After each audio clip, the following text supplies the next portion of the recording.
Hi guys, welcome back to one more mini blog. ఈరోజు blog ఏంటంటే evening time కాబట్టి మాకు ఉండ్రాల పాయసం తినబుద్ది.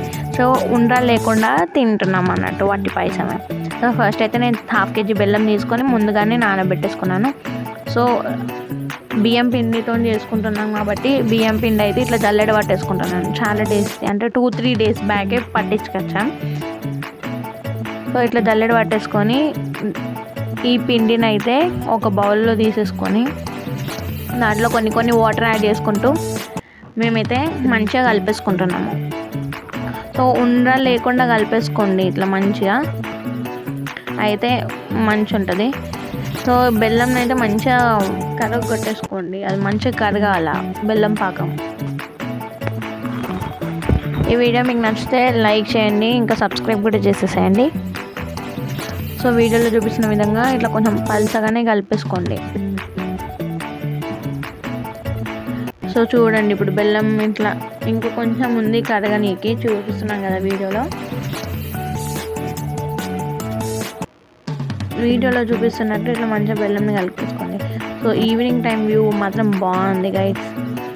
సో బెల్లం అయితే ఇట్లా పక్కకు పెట్టేసుకొని ఫస్ట్ స్టవ్ వెలిగించుకొని ఒక బౌల్ తీసుకొని దాంట్లోకి అయితే నెయ్యినైతే వేసేసుకోవాలి.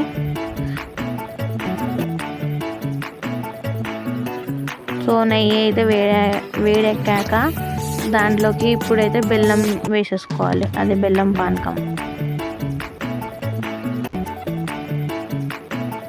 నేనైతే ఇట్లా జాలి సహాయంతో అయితే వేసేసుకుంటున్నాను.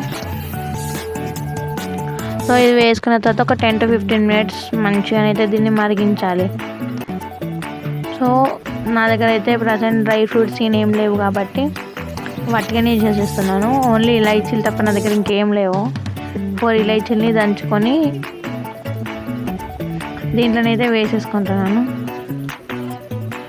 సో ఈవినింగ్ టైంలో తినాలనిపించింది కాబట్టి ఇట్లా సడన్లో వేసేస్తున్నాను గైస్.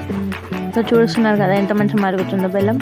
దాంట్లోకి అయితే ఇది పిండి అయితే వేసేసుకోవాలి, ఇందాక కలిపి పెట్టుకున్నది. సో వేసిన తర్వాత ఒక 5 మినిట్స్ వరకు దాన్ని కలుపుతూనే ఉండాలి. లాస్ట్లో కూడా ఒకసారి దించే ముందు కలుపుకోవాలి. సో ఫైనల్గా ఉండ్రాల పాయసం రెడీ. బాయ్.